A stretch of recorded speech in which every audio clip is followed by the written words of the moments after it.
this one was pretty tricky. Because on the second night, I went to sleep, and when I was asleep, I was dreaming. And the dream I was having was this, like a clear, like piece of glass, square like that, had a picture, a shoulder-up picture of a woman, and with these little things pointing at all impertinent information about her. Yeah? It was like it just popped up, and then another popped up, and then thousands of, quote-unquote, like a thumbnail description of that human showed up. Thousands. I was laying there just seeing. But it was the first one was a woman with brownish hair. Started here, and they had the little lines, and they have a paragraph there about her, little synopsis of her story. And then thousands of them showed up, thousands and thousands. And then I woke up, because you had to get up at 4:30, this retreat. I woke up probably around 3:30, and it was still going on. It went on for like 45 minutes while I was awake. Just watching thousands and thousands and thousands of these files pop up about people. So I couldn't share, you can't speak at this thing. So I just, went about my day, meditating like 12 hours a day, And then that next night I went to sleep. And I was sleeping again, and suddenly I started having a dream where I was hovering above a piece of landscape. And then suddenly a pit appeared, and then a foundation, and then a house, and then a lawn, and then a picket fence, and the people walked out. And this whole development occurred. I watched it from like a high above. And it just kept going. Like this whole place got populated out of just virgin land. And then I wake up and it's still going on for another 40-something minutes. I'm like, wow, this is crazy. So I'm meditating all day. Then I go back to sleep the fourth night, and I'm dreaming, and I'm dreaming like a world sports channel. And there was like they were Aboriginal dwarfs or pygmies, small people, but they were Aboriginal. And this lady had run like a 100-meter race, and she had won, and she had the gold medal, and some other dwarfs were carrying her. And it was like a big thing. And then I woke up, and this thing kept going on for another like 40 minutes, and I got up, did the meditation again. And the fifth night, I go to sleep, and I start seeing this movie set in New York, near like Central Park West, with one of those archways, almost like you see in Washington Square. And it was about a murder, and there was these women with elegant gowns on. They looked great, but when you got close to them, they were decrepit. They were very old, and a lot of lines. And then it shot into this really nice, like, penthouse type of scene with a big dinner engagement, and then back to the street when one of them got murdered and the police were there. And I woke up, and it went on again for like 40 minutes, the movie. As I was seeing it, I woke up, and it was still happening. This went on, and then it stopped. I had like 4 nights of that. And I had 4 more days, and the meditation, sitting there. By the time it was over and we sat down to eat, I started to share it with some people. It didn't really go over well, I don't know. They were like moved a little bit farther away from me. But it was just one of those things. It didn't mean anything, but it was an interesting little event. 4 or 5 in a row. And then it stopped, and I didn't have them again. But it was like lucid dreaming, but I never had lucid dreaming like that, where I was wide awake, laying there. I mean, I saw the bed and the place, I could hear the guy sleeping, and I could see the lights starting to come on, but the same movie was going on. So, these are all phenomena, all streams of mind. Most of us are looking at life from a very small spectrum called self-centeredness. It's like wearing giant things those horses wear. And, yes, and even your spectrum of seeing light is very small, and hearing, and incredible. So you're in this little funnel where maybe, like, say, 5 streams of energy are being dreamt over, which is they're appearing as they appear, based on conditioning and memory and everything. But there's thousands of other streams that can be contacted, because you're not a singular physical appearance dreaming. There's just dreaming. Mind's dreaming. And the mind's dreaming isn't defined by just 5 streams of information. It can broad. You can open up to a whole other modality. Because this modality we're seemingly seeing life from and as is self-centeredness. So in that modality, everything is seen as it pertains to you, and the you gives everything that's seen the meaning it has. Yeah? Not you. You don't give it the meaning. The you, which is the center of self-centeredness, gives everything the meaning it has, and all those meanings are seen as how they pertain to you as a self. It's a very small system. And even when there's insertions of miracles and this and that, the system, it's just like a minor hiccup to the system. The system will forget a miracle in an hour or two, really. It'll say, oh, that really didn't happen. It can't be proven this way, that. But it will fester over a seeming slight for 30 years. And its interpretation, when it's thinking something is really good, it gets worried that it's going to last pretty quickly. Or it starts doubting its deserving it, or immediately diminishing the length of goodness in time. And yet, the same head, if it's going bad, it elongates it over time. It says, I'm entering a lifelong depression. I knew it. I've been waiting for this day. I knew it was coming my whole life. It's just all made up. All made up. Even at the last moment, when people are laying there and they're dying, and then their head tells them, you wasted your whole life, and then they believe that, and they have the exquisite experience of suffering a wasted life at the moment of death, was all made up. That was not an unbiased, objective view of that life. In other words, the selfing is still selfing. It can be still selfing at the last moment of its life, yeah, of being you. And it can pass a judgment that if you believe, will produce such an incredible sense of suffering, yes, or guilt, that if you believed in reincarnation or karma, basically the same stream is going to manifest again as a dream. Yeah? With you seemingly at the brunt of all that, all the meaning that head gave you and gave life. So this isn't about going over every little bit of effect. It's about looking, because every, let's say, problem depends on the axis of the one who has the problem. So if you have 10 problems for the week, maybe you think that's a successful week. Maybe you have 40 problems, it's not a successful week. But in fact, if you look at all the time you seem to have been here, maybe you've had thousands of problems.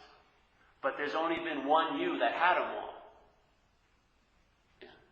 To investigate every one of the 1,000 problems and to see the pattern, you're missing the biggest pattern, the one who was having all the problems. You're missing that completely. Yes? You see, oh, I see I have problems in my personal relationships. No! The biggest problem is identification as what you're not. And when that is in place, it lends its nature of being a problem to things that it gives meaning to. Yes? It lends its wealth of a problem to things that it comes in contact with, in a way to disguise what is really the source of quote-unquote all problems, which isn't a life imposing its will on you, but the sense of being a you. And if you look at it, one day is like studying 30 years. You don't need to study 30 years. See one day. Look at one day, and the principle and the pattern that's just repeating itself over and over and over again is revealed there. Just like in nature, they call self-replicating. So if you take a little fern, one leaf of a fern, it looks just like the whole fern, but smaller. If you take a twig, yeah, the twig is a smaller version of a branch. The branch is a smaller version of the trunk. Yes? It goes on and on and on and on and on. It's all different sizes and degrees and lengths, but the same thing's happening all fucking time. So self is replicating itself. So there's big problems and little problems, but inherently they're problems. Because there's something that aggravates you. Because you have an idea it could be different than the way it's appearing. And that's what's driving you crazy. Not how it's appearing, but the belief it could be different, yet not doing anything about it, just thinking about it. Yeah? The beauty when I was a kid is I didn't entertain any options. I really did not, when I was 3 years old, 4 years old, walk around the house and start measuring the room. And I think this is too small for me, this room. I don't like it. I want to have the bed face north. It's very good feng shui and not face south. And Mom, you're looking pretty ugly and big, man. Let's get some plastic surgery. You're embarrassing me when you take me to, teachers' meeting and stuff. And Dad, come on. You got to make some more cash, man. Fucking, I deserve a freaking country club. Whatever am I sitting here going to public school? No! It was just, this is the house I live in. How was that? I didn't start going, but I shouldn't be living in this house. No, that was the house I lived in. These were my family, my brothers and sisters. Later on I questioned them, but not when I was that age. And that was a freedom, because my mind hadn't entertained that it could be different yet. And therefore, it didn't have to entertain being in the moment. At that point, there was no being out of the moment. There was no, what we call being out of the moment. With most of us, that's what our mind is telling us our basic state is I'm out of the moment all the time. That never occurred to me when I was 3 years old. I wasn't looking at, that magazine Common Ground here with the 800 different workshops and seminars. I was not studying Common Ground. I wasn't doing meditation. I was meditating back then when you were a kid. There was a sense of meditation, but it wasn't you doing it. Yeah, there was the state of what you are. It's a constant meditation because seeing is constantly seeing. And I believe, I didn't come from an abusive situation. I believe, in a sense, Jesus Christ would always point out in the New Testament, you have to become like a child. Not childish, but childlike. Yeah? You need to become like a child. What's the difference between a child and an adult? For me, at a point, there was no introspection when I was a kid. When I was playing, I really wasn't thinking, should I be playing? You know what I mean? Should I be playing with these army men? Is this not good? No, there was just playing. Yeah, just playing. There was an immediacy. There was none of that living in the aquarium of mental realm yet. Yes? It wasn't like that disengagement, because that's what alcoholism and self-centeredness creates an isolation. Because that when you were a kid, you sensed being a part of, and then you started feeling apart from. Yeah? And then that becomes the basic state. All the interpretations are coming from being apart from. Yeah? And then you want to belong, but then you have a judgment about every freaking thing you meet, which offers you a sense of belonging. Oh, I don't like this group. I don't like AA. They're freaking crazy. But you're dying. You need us. That's one of the biggest things that happened when I got into recovery. I had no idea, but over time I realized I have a sense of belonging, fulfilled finally. Yeah, I felt a fulfillment, and that fulfillment gives you like flesh and blood. Your sense of okayness has some weight. Yeah, you're like anchored in the reality of what's happening instead of the fantasy of what's not happening, which is where the mind lives. And the mind appears as you in what's not happening. It talks from the idea of being you. It talks about the idea of being you. If you think about yourself in the past, it's always about a body. When you're thinking about what's going to happen to me in the future, it's always about a body, because the mental system can't think of you any other way. It thinks of you as a form. And then you can say, I'm a spirit in a body. But that's also implying a body as primary. Because if you were a spirit, you wouldn't even say you were in a body. You would say the body's in spirit. But then again, we feel like we're in a body as if the body is the primary thing. No, in a sense, the body is in spirit. The body is in appearance in spirit. But we immediately lift up the appearance over the context. So now I'm a spirit in a body. This selfing, and it's always going to attempt to self-replicate. So every time, how it does it is whatever happens, seemingly to you, it claims it. That's what it does.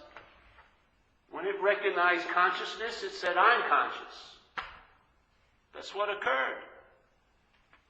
Some people practice self-inquiry. The mind beats you to it way before you ever even thought about that as a spiritual practice. It asked itself, who am I? And it gave its own answer. I am a body. I'm Paul. I'm from Mrs. Mary and Daniel Hetherington. I'm Irish Catholic and all these things. This is what makes me who I am. No. That's what makes me what I appear to be. But it doesn't make me who I am. What I am is what notices the appearances. You may not notice your appearance, but you definitely notice other appearances. Yeah?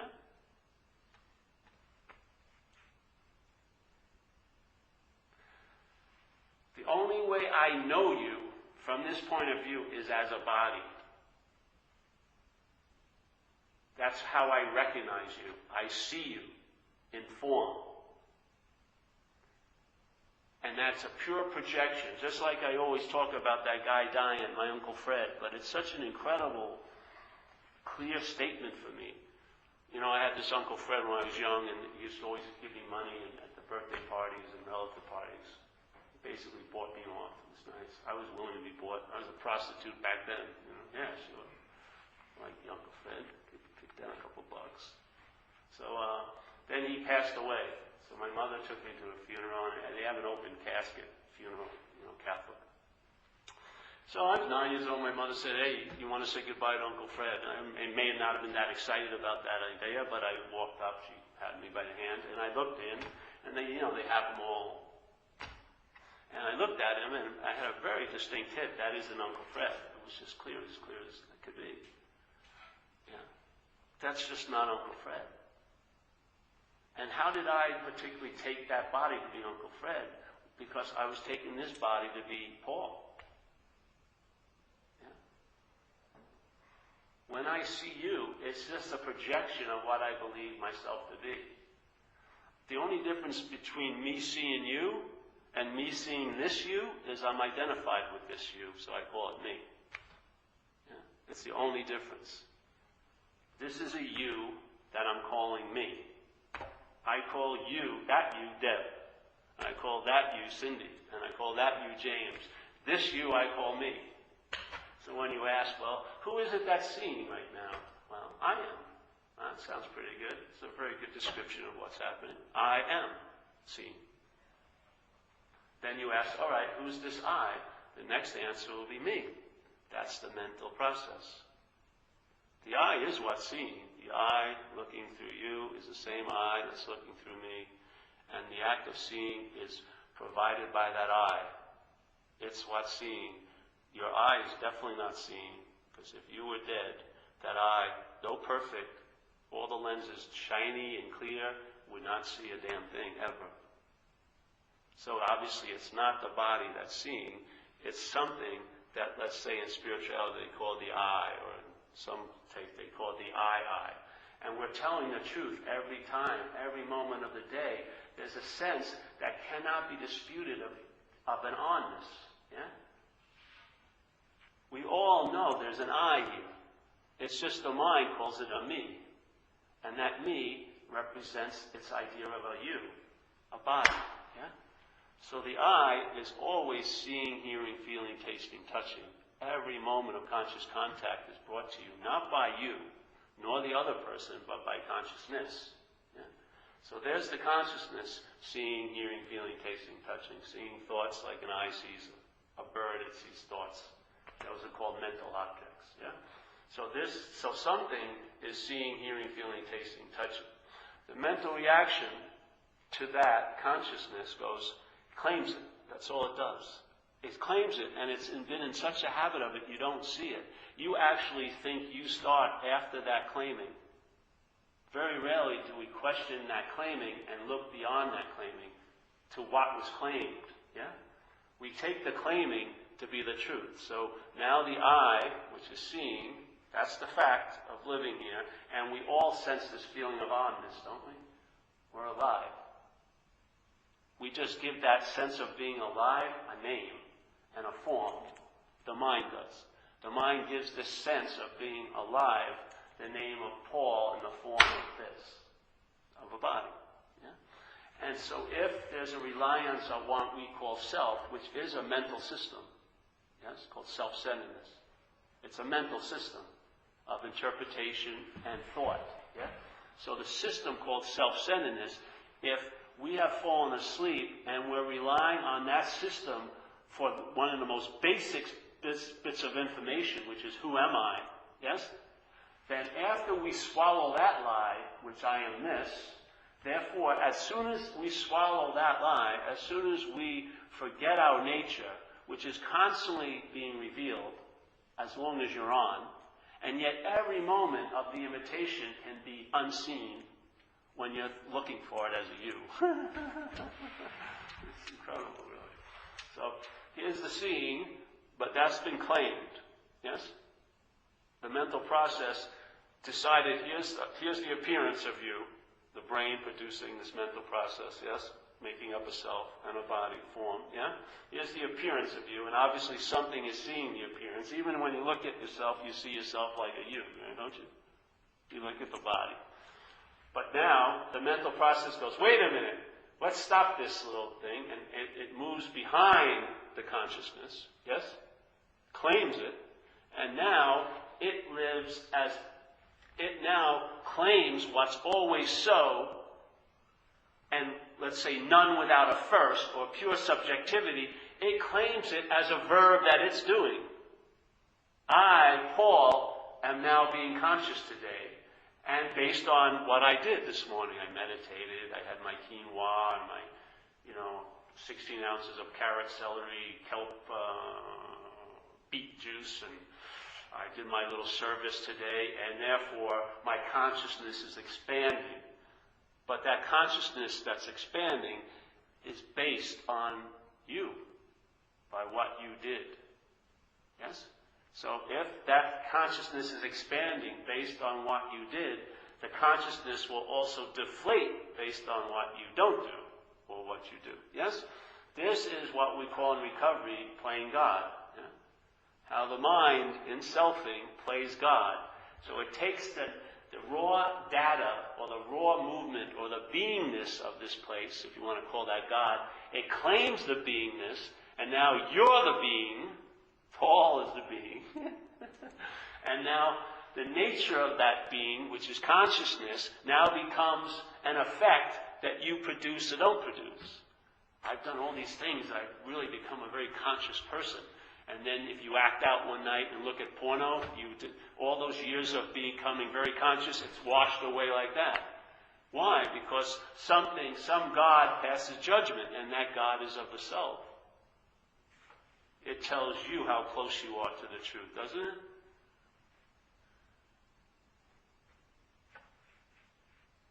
Of course it does, because you are the truth. What you are doesn't need any information about itself. It's what you are. It's realizing I'm not that is the act of being what you are. Yeah? In other words, what you were taking yourself to be gets put in its proper place, yes, as following the consciousness. First of all, there's no time, but in this picture. And the consciousness is what's seen through this camera lens, yes? Through this incredible camera with a computer chip, so we can hear, see, feel, taste, touch, contemplate. It actually can reflect what's happening. It has the ability to reflect the mind, yes? But the mind right now, being identified, that's cool, eh? It's trying to talk to us. Yeah?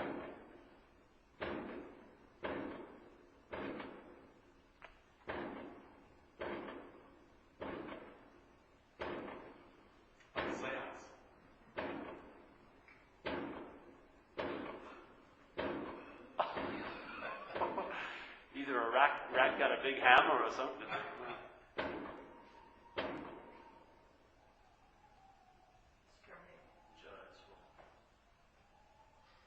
The Giants won the World Series.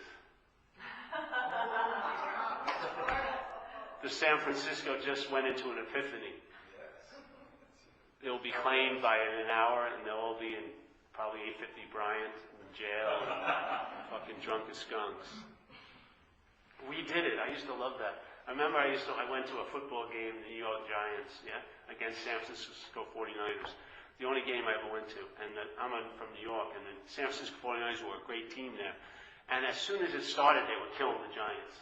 And I had a New York Yankee hat on, and all the people were staring at me going, "Look at what we're doing to you. Look at what we're doing to you." And I'm going, "What?" I said, "Hey, are you getting a check from the 49ers? Well, then it's not we. You're not doing a damn thing to me. The 49ers are kicking the Giants' ass. You're not kicking my ass," though probably they could have. Yes? But you see the claiming? This is what happens. This is exactly the main movement of mind, in the conditional mind. It claims. So it's claimed the ever constant evidence of what you are, which is consciousness, which is seeing, and it has taken itself to be what's conscious. And as soon as it takes consciousness and makes it an attribute that a false noun has, then consciousness now is determined by a dualistic interpretation. It can be conscious or unconscious. Voila. Yet, the raw data is all there is consciousness. But when the data is claimed and then hijacked and interpreted, consciousness will not be seen as an original nature. It'll be seen as an effect that you cause by what you do and don't do.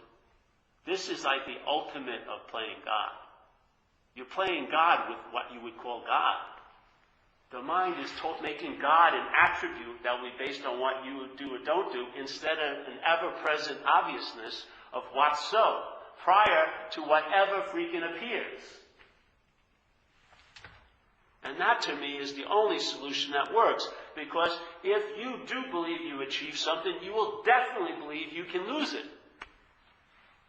That's how dualistic a split mind works. I did something to get it, I could do something to lose it.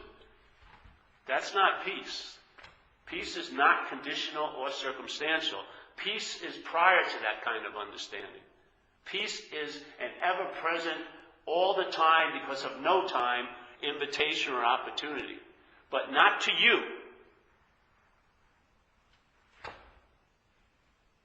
For me, what happened with me is I saw I was not that, and then what I was became obvious. It didn't become what I was. It had always been what I am.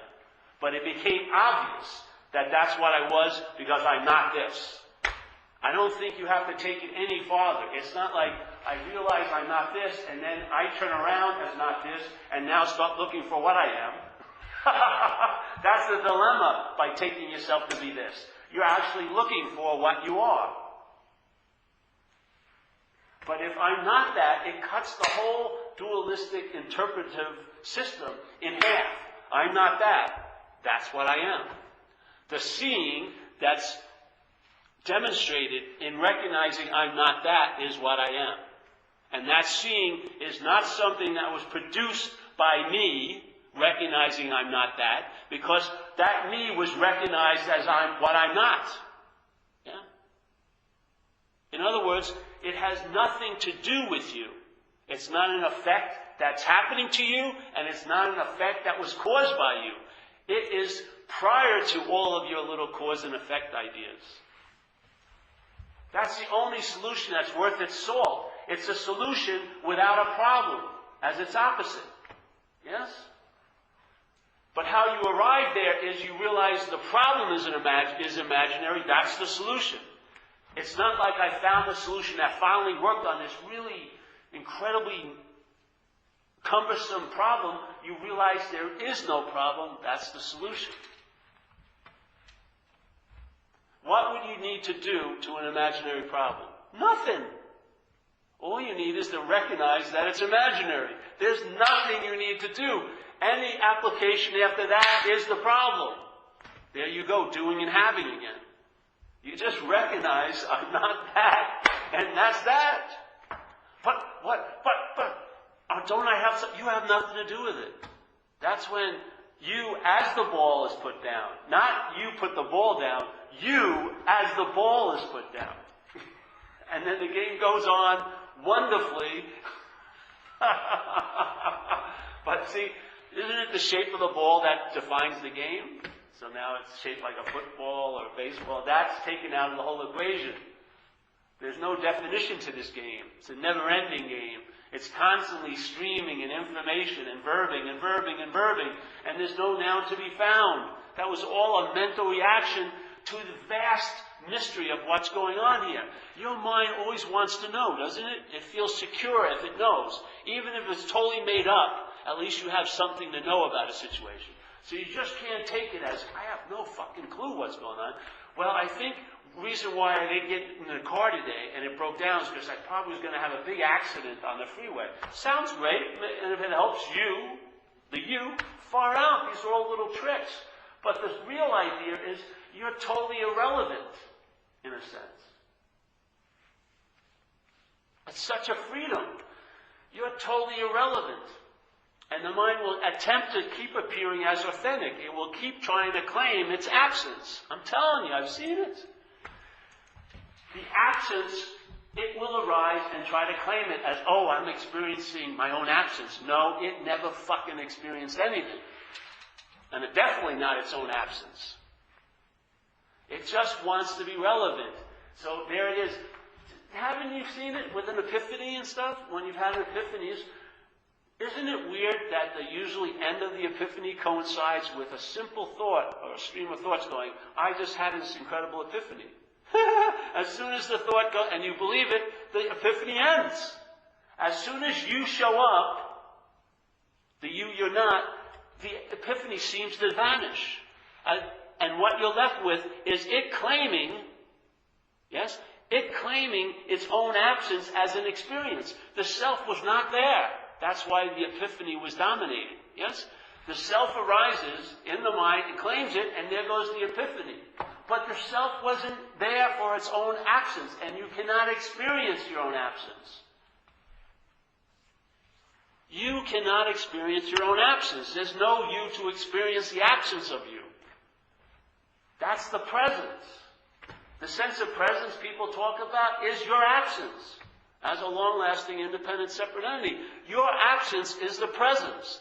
You never, ever, ever have an experience of presence. That's an interpretation of your own absence when the self arises again. It's fast. It's always absent, first of all. But there are some moments in this linear story where it's plain as anything that it's absent. And that's when it really arises up and claims it. And when it claims it, it has a sense that it was there before the epiphany. It has the feeling of being historical. It's a trance. It's not so. The selfing rises, goes, I had this incredible epiphany.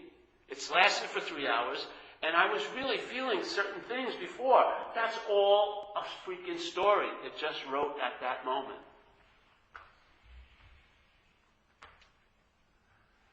The feeling of historicalness is made up. There is no difference in this moment and a moment 30 years ago. The same underlying denominator is seen. That hasn't changed in all the different experiences that billions of us seem to have had. Not one person's ever had an experience without the denominator of awareness in it. Not one.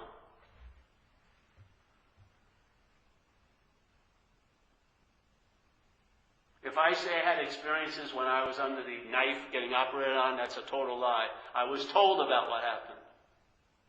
Just like when you wake up in the morning and you feel like you know the room. You know where the door is, and then you go out to Shoreline Highway, and you picture the neighbors. All that's memory. You're not seeing it. Your mind is setting you up, formulating the box, that sense of, I know, this is where I live, this is who I am, this is my house, and that's where selfing flourishes. Watch it. It has nothing to do with you. It's the mental process. It's just kicking memories. It's almost like a Google thing, a Google map. Because, oh yes, look at me, I know where to go to the beach. All made up. It doesn't mean anything. It's not bad or good, but it's made up. And the reason why suffering is so dominant here is everything's taken way too seriously. Seriously, really.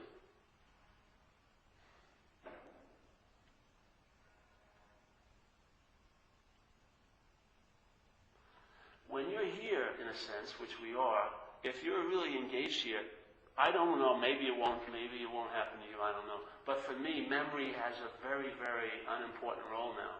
I mean, what we call memory of, let me remember the trip I was on to Hawaii. Most people need to take tons of pictures of Hawaii because they weren't really there. They have to prove it to themselves that they were there. They have to convince others, yes, was I? Yes, I was in Hawaii. But when they were in Hawaii, they were actually thinking about work. And when they're at work, they're thinking about Hawaii. Yeah? It's all memory. Oh, let me think about myself from the past. How do you do that? You just go into memory, don't you? Your attention goes down a little like these aisles, and you go into childhood. And you know what? Those files are being edited and revised all the fucking time. There's no reality to them. So then, if this identification is what you're not, what happens? Then the mind, reflecting this as being real, sees false evidence produced by the mental process, and it appears real to it.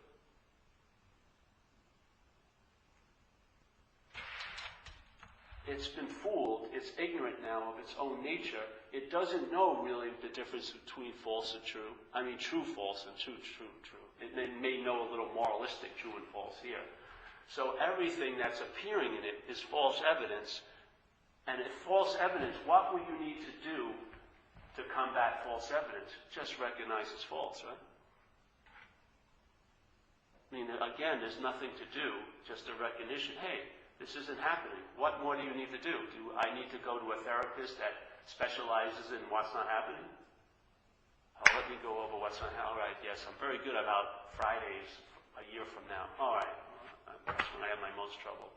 That's when I'm always fucked. I always have cancer on a Friday that's not happening. All right, how much do you charge? I don't know, $200 an hour. Okay, let's go.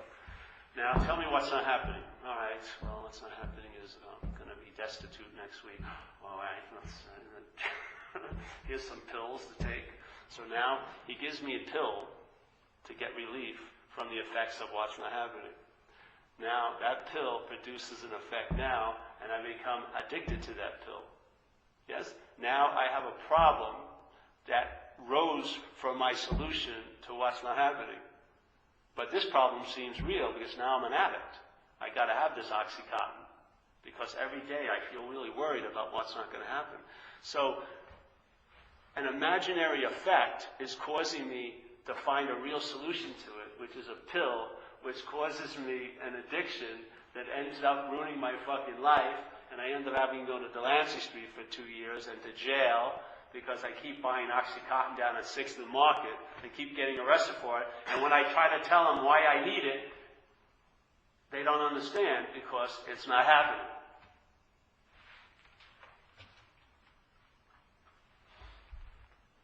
What's the immunity to what's not happening? Seeing it's not happening. What more do you need to do? Really? If I do something about what's not happening, that actually gives a reality to what's not happening. Because now what I'm doing about it is happening. Yeah? I'm taking steps to ensure what's not happening won't fuck with me, but now that's happening. We're just spun out. Fucking incredible. We're taking tons of medications for the effects of what's not happening, instead of just sitting there and seeing next Friday isn't happening. It can only happen in my little porno theater. None of you are being affected by what I'm being affected by. You're in, next Tuesday, what's not happening. I'm in next Friday, what's not happening. Yes? And when I try to share how I'm so fucking distressed over what's not happening, you can't see the mountains of my range because to you they're molehills because they're not happening. And I can't see the mountains of your range because they're molehills to me because they're not happening. I cannot produce your mountain ranges for you. Yeah? In other words, when I think what's not happening is next Friday, it doesn't impose that on every one of you in this room, does it?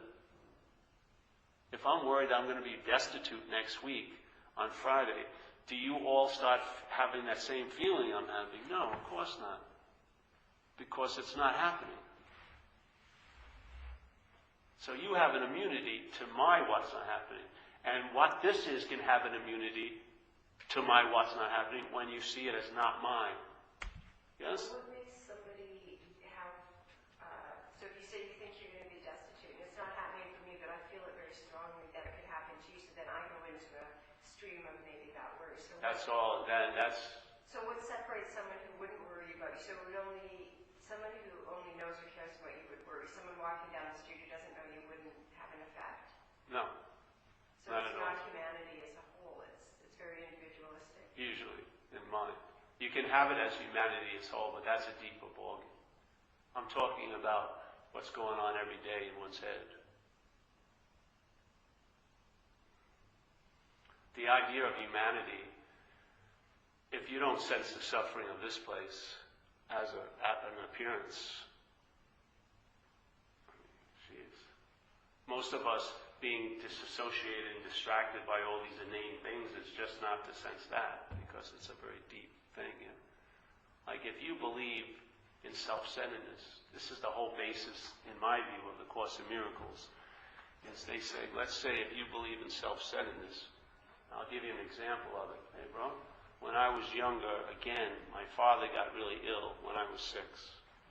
And he stopped playing with me. Yeah? He used to play baseball with me and all like that because he couldn't hang out with me anymore. And so when that started, that was a big shift in my life because I played a lot with my father. And then my mother sat down, told me, you know, Dad's ill, that's why he can't play with you. And I never saw him at another tryout or anything. And I'm sure my older brother said the same thing, and other people came over and said stuff to me. And you know, maybe the doctor came over and said it, and it really, totally, this has nothing to do with you, Paul. But being in the modality of self-centeredness, you have to realize everything pertains to you in self-centeredness. So in my little self-centeredness, I saw that I must have done something for my father not to want to play with me anymore. It didn't matter how many adults told me, whatever they told me. The hook prior to all that, there is no hook, Paul, was I must have done something for it to be this way.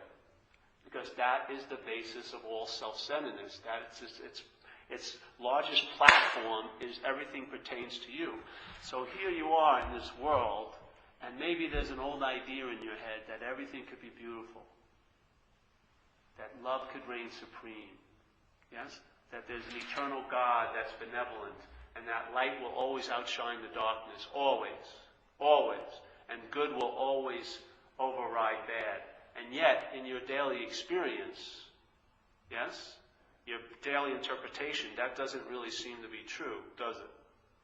It seems like a lot of shit's happening, and maybe it seems like you may have done a lot of shit to certain people, and this and that. And so here you are with an idea of how wonderful it could be, and yet your experience it isn't. You don't think you're written into the story why that's so? You believe that all the examples of your own self-centeredness, you don't see it applied to this larger blueprint? That here it is, you believe everything could be great, but it isn't. You don't think you're written into having something to do with that? As a self? Give me a break. You are the big, big, big one. After you pointed all your fingers at everyone else, the real blame, the real guilt, prior to all the other guilt you have here, is that guilt. I must have done something to make it this shitty. I don't care how much you try to figure it out or get out of it. Most of the stuff we're dealing with isn't the main imprints of what's happening here. You talk about the guilt you feel about doing these little things. There's a prior guilt that is like a giant iron ball in your made-up appearance right there. It's like the coagulation of an incredible mental state called responsibility for all and everything as it is. And with the idea that it could be totally different. And it isn't that way because of you. And there is no fucking escape from it in self. Identified as self, you've already been judged and convicted. You're just playing out your sentence, really. You're just totally screwed here. in a lot of ways. The amount of freedom is just based on how many links on the chain there are. Maybe you can reach a little farther and get a bigger fruit than someone else. Or you're just like, you're in the insane asylum, but you're closer to the door than every one of the inmates. You're thinking you're doing better. Or, where you are in hell is like 1 degree cooler than the rest of hell.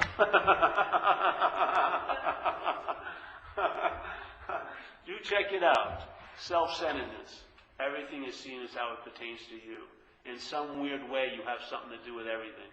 Everything. If someone yawns at a meeting, you take it personally. If you're doing a presentation and someone walks out, maybe they got a beeper and there's an emergency at home, but your mind doesn't go there first. You take it. It must have been me. It must have been something I said, something I did. You don't see that playing itself out on a much bigger scale. The principle of self-centeredness is in every bit of self-centeredness. The principle is everything will be brought back to you. Yes? Not the good usually, because the good is always bookended with bad. But this idea of separation, the Course in Miracles, this is their whole point, was that you are the cause of separation. You, once knowing God, chose to split from God, with no recourse ever to know God again. That's like when I was with this guru when I was younger. It drove me crazy, really. Because he was presented to be the Lord of the universe by his followers. And I was like 18, 19 years old. I don't want to say his name. And so I followed him for a few years. And so here it was. He's the Lord of the universe. Now, you have tons of ideas in your little catacomb of conditioning that have nothing to do with any experience you've ever had here.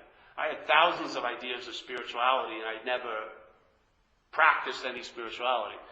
But the Lord of the universe had a big meaning in my head. Myself and gave that a pretty big meaning. The Lord of the universe was like a pretty big thing.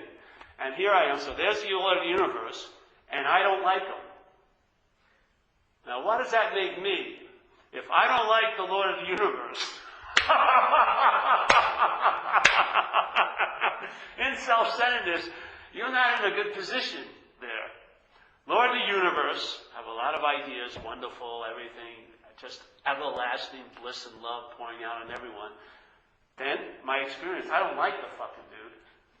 What does that equal? I'm fucked. I'm going to hell. I'm saying no to the Lord of the universe? That's fucking unbelievable. This is called self-centeredness. And when you identify with that center of that system, you are not escaping its effects. Because deep down, that's how you see it. With all your philosophies over it, with all your little fucking whatever you people do and you do, and all these practices and everything, they're like, you ever see clear finishes? No matter how many clear finishes, you still see the flaw. You still see the flaw, man. No matter how many things, all your experiences and everything like that, deep down you're at fault in some way or another. You have to be, as a self. Why do you think it's seeking constantly? It's seeking relief from that unbearability. It's busy. It thinks it's in the seeking that it will get relief because it knows there's nothing to be found. Have you ever met seekers? Maybe they do a great process, yet in a couple of months later they're signing up for another process. They don't let anything settle and get into it. They immediately move to the next thing. It's called seeking. It's a slavery, a form of slavery.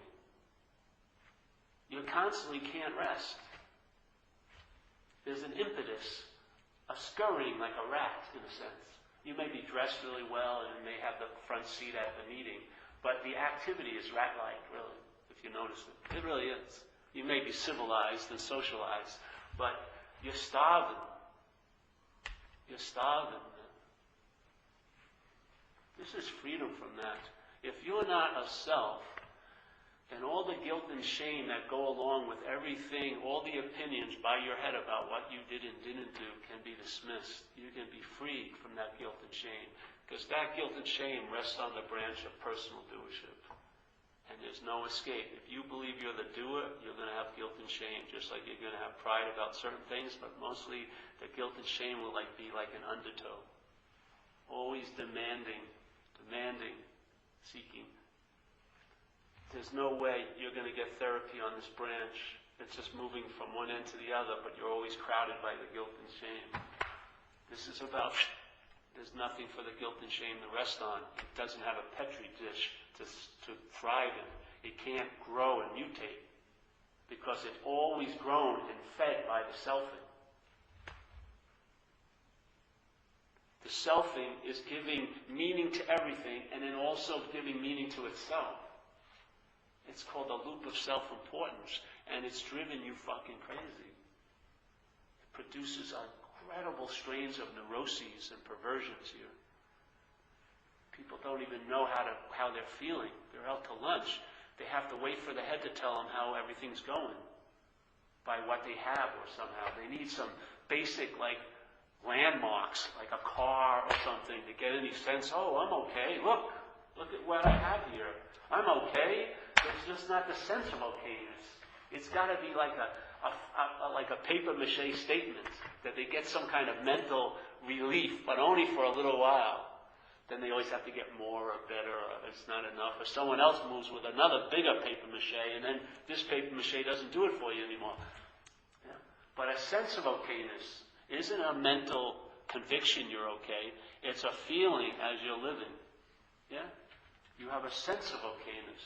You have a sense, just like you have a sense of self, there's a sense of okayness prior to a sense of self.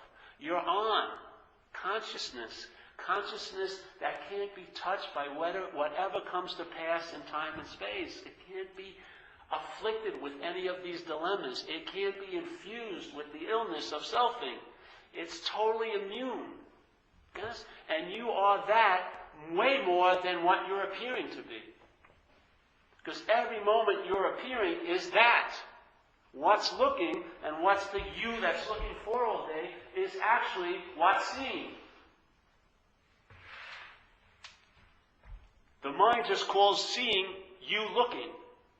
But it's what's seeing. No matter how much the interpretation is slathered on it, underneath it is that. Seeing. Seeing. The head's going, it's me that's looking. That's the story.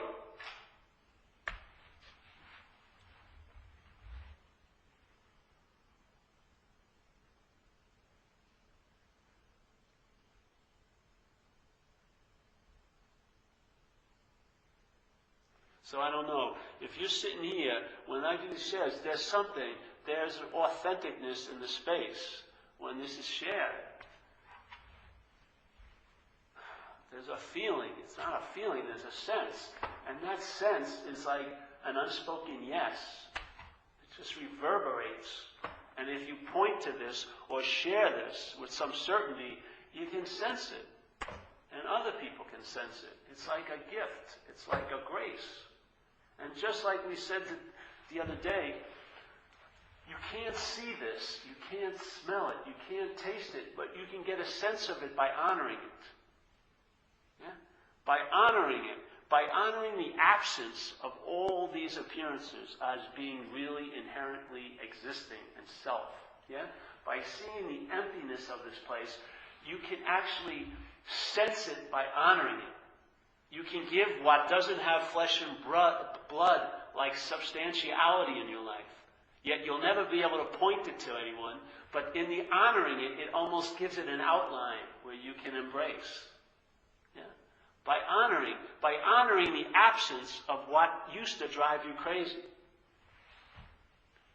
Instead of constantly honoring the phantom presence of anxiety from what's not happening, but to really shine in the freedom from all that right now. That to me is honoring it. To me, honoring and grace are very... For grace to be sensed, honoring is involved. Okay? It's always present grace, but there's not a sense of it unless honoring. When it has made a splash in the appearances, when the tree has demonstrated itself by its own fruit, like Jesus said, A good tree cannot bring forth bad fruit, and a bad tree cannot bring forth good fruit. When you sense the good fruit, the honoring of that fruit is what gives you the sense of the tree. You can't see the tree, that's what he's saying or implying. You can't see the tree, but you can judge it by its fruit.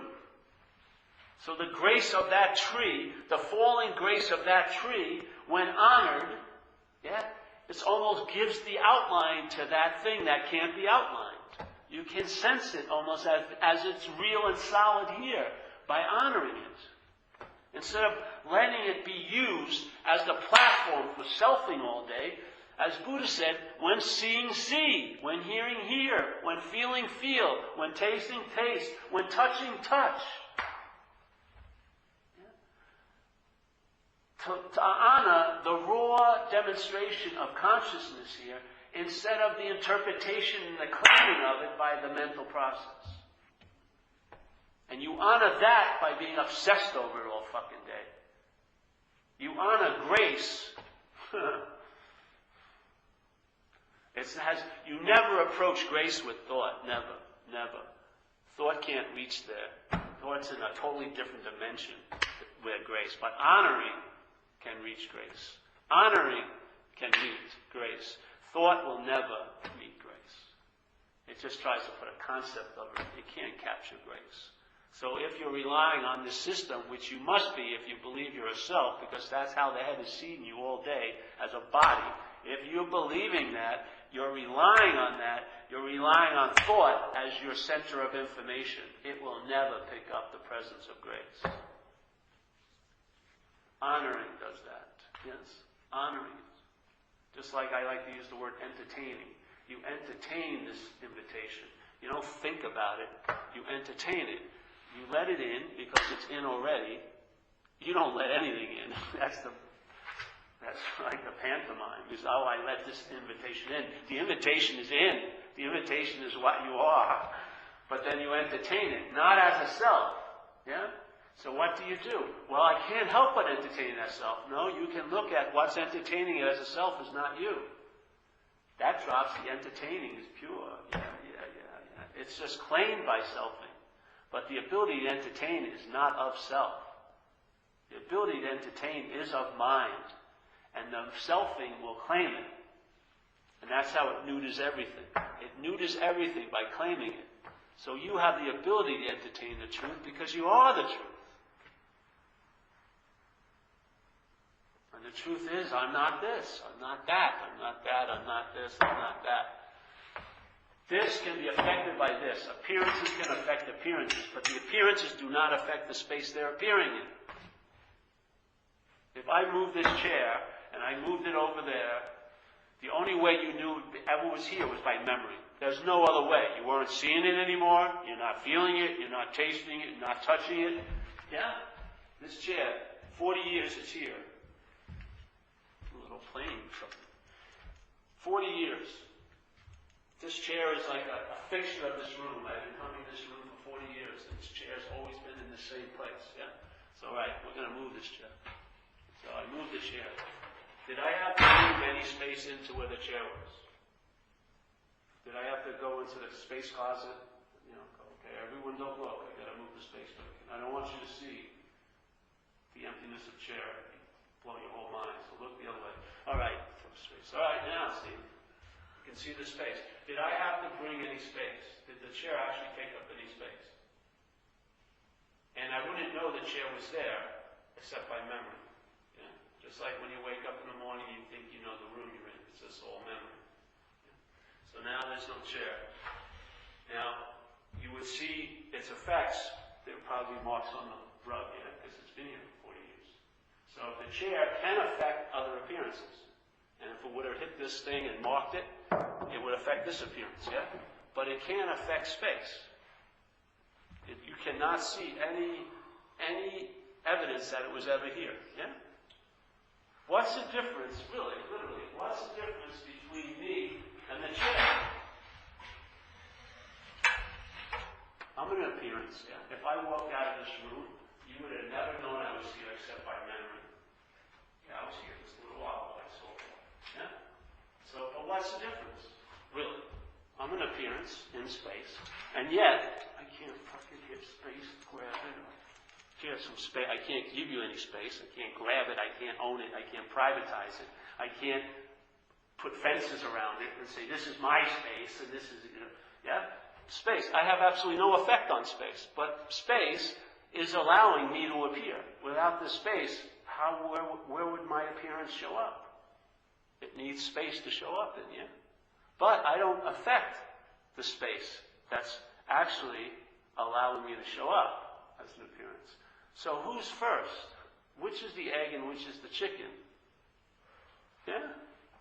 I would say space, yeah? is what allows us to appear. I would say we're this space, not the appearance in it. And what's looking out of your head is space. There isn't a little, what they call it in homunculus or something, there isn't a little person in there looking out, looking out of you like your two eyes are like telescopes to this little person. There is no body there, yeah? There's just seeing, isn't it? Like if you close your eyes, is there anyone, do you see anyone in there? Let me see. I'm looking all around. No, you don't really see anyone, do you? That's the seeing. That's space. Yeah? So nothing is seeing through, or not seeing through. Nothing is seeing something. Yeah? But there is no something without what's seeing it. So I would say nothing is the mother of something. And we are that nothing. Oh, what a beautiful news, eh? What happens to your life when it gets really fucked up? It's when you're the primary number, one, right? It's all about me. What would happen if that one got dismissed and you were a zero? You were nothing. Anything could happen.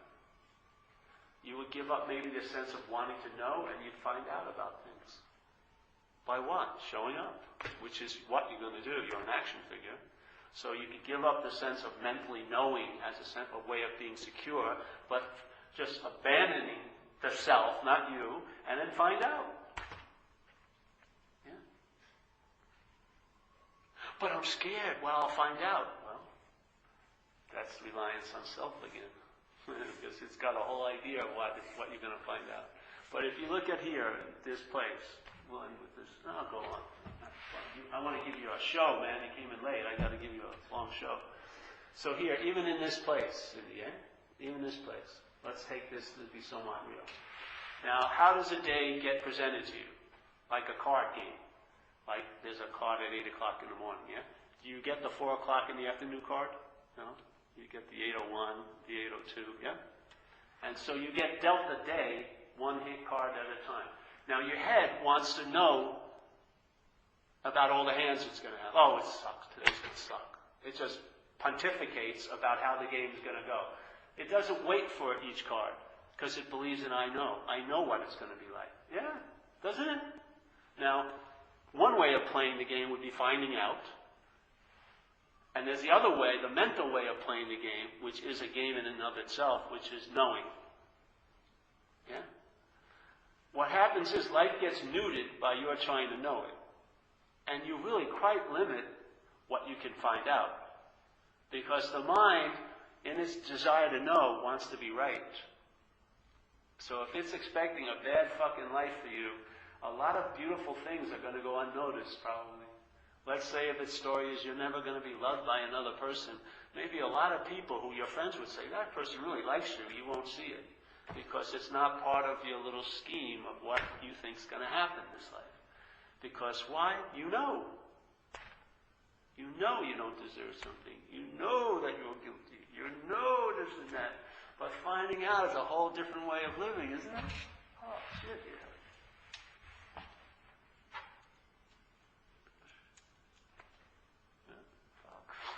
Fuck. Just like surfing, man. You can look at the waves, but you won't know until you find out. You got to get in there. Then you find out if it's over your head, then you get in, and if it isn't, you enjoy the hell out of it. But by sitting there, oh, no, just go, shot. See, for me, there's a lot of days I don't want to go in the water. But I'll give it a shot because I know I can get back in. I mean, I'm not going to get drowned in the first set. So I get out and I say, oh, what I didn't think I could do, I can do, quite often. Yeah? So you find out. But if you let your head just frame every one of your days, it's going to be the same old, because everything will be lived from memory. With the great, great booby prods that I know how it's going to turn out. No, you fucking don't. Yeah, so.